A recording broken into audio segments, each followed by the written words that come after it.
avant dimanche soir. Suite et fin de notre feuilleton maintenant, je vous rappelle que nous suivons 4 patients atteints du syndrome de la bedaine. Après un stage choc de 3 jours à l'hôpital de la Pitié-Salpêtrière, ils avaient 6 semaines pour changer radicalement leur comportement alimentaire et sportif. Aujourd'hui, c'est le verdict. Ils ont à nouveau rendez-vous avec leur médecin qui va tout peser dans la balance. À nouveau réunis, 6 semaines plus tard. J'ai 63 ans, j'étais totalement sédentaire il y a 4 mois.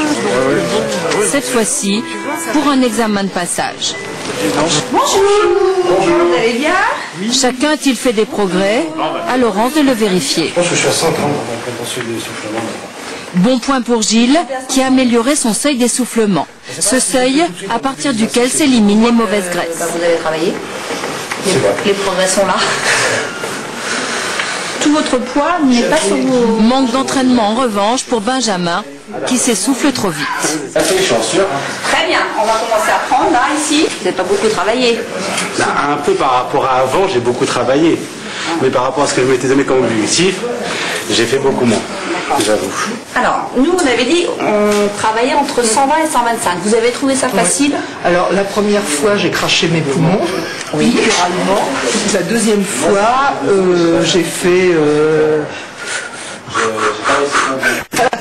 Et à partir de là, si vous voulez, c'était déjà beaucoup plus facile. D'accord. 30 grammes de fromage par jour, 10 sur 10 pour Jean-François, à l'épreuve de diététique dirigée par Yann. Et cette source de fromage, si on l'a déjà dans un plat type gratin ou tomate mozzarella, on peut s'en passer. On essaye de ne pas cumuler. Oui, bien sûr. Puis, travaux pratiques, concocter le repas idéal. Donc, et en mangeant un repas de ce type-là, sortant de table, vous avez plus vraiment faim? Ah non, vous êtes rassasié? ah non, parce que surtout j'habite de manger que des plats, donc maintenant je prends une entrée, un plat et un dessert, c'est sûr qu'à la fin j'ai plus faim. D'accord. Et je ne remange pas derrière généralement. Donc c'est ça qui va tenir dans le temps, hein, avec effectivement un petit plaisir, on avait parlé des aliments plaisir ponctuellement, pour tenir finalement, mais pas quelque chose de trop strict qu'on va relâcher quelques temps après. Claude Corot. Et avec le responsable du stage, verdict final. Ouais. Moi je suis très positif parce que c'était pas gagné avec vous. Bon, oui, c'est vrai. Le tour de taille a diminué Oui. de 4 cm. C'est cohérent puisque vous avez perdu 4 kg à peu près. Oui, puis j'ai perdu une taille de pantalon. Donc vous l'avez senti. Et donc là, est-ce que vous me donnez un médicament contre le cholestérol? D'après vous? Ben, j'espère bien que non. La réponse est non. Bon.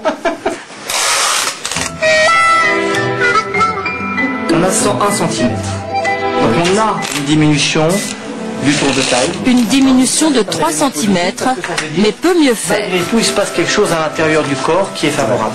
Le bilan, globalement, il est mitigé. On ne peut pas dire qu'il y a une normalisation des chiffres, d'accord. On ne peut pas dire que ce soit non plus catastrophique. Vous êtes jeune, on a le temps de vous aider et de continuer à vous aider à modifier, s'améliore, voire se normalise. Ouais.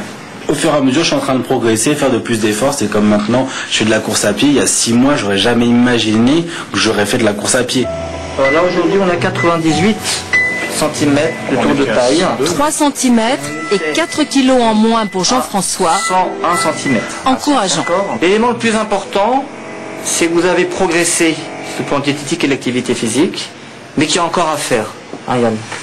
C'est vrai, on n'est pas encore au bout, on est en bonne voie, mais c'est vrai qu'on a vu sur les points sur lesquels fallait insister. Et il y a un truc qui me motive beaucoup, c'est d'avoir vu mes 3 camarades de stage, et je trouve ils sont incroyables, ils ont changé. Enfin moi je me vois pas vraiment, mais eux de les voir tous les 3, ça me motive vachement. Premier de la classe, Gilles, moins 3 cm, moins 3 kg, sucre et cholestérol normalisé. J'ai pas besoin de vous mettre de médicaments pour le moment, alors que j'étais quand même à la limite de devoir le faire il y a encore quelques semaines, d'accord, et que donc ça marche chez vous. Bah, bonne nouvelle. Donc, vous allez rentrer maintenant chez vous. Ce que je veux que vous vous rappeliez bien, on est là dans une démarche progressive. Et c'est comme ça que vous allez pouvoir garder une bonne qualité de vie le plus longtemps possible. D'accord? D'accord. Rendez-vous pour un nouveau bilan dans 3 mois, suivi ensuite une fois par an. Allez, au revoir. Au revoir. À bientôt. Merci beaucoup.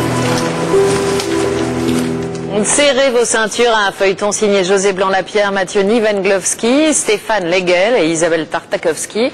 Vous pouvez suivre l'intégralité de ce feuilleton sur notre site france2.fr, rubrique 13h. Et si vous voulez vous-même surveiller votre ventre, le chef de service de la Pitié-Salpêtrière, Boris Hansel, vient de publier cet ouvrage « Attention au syndrome de la bedaine ». C'est publié chez Hachette Pratique.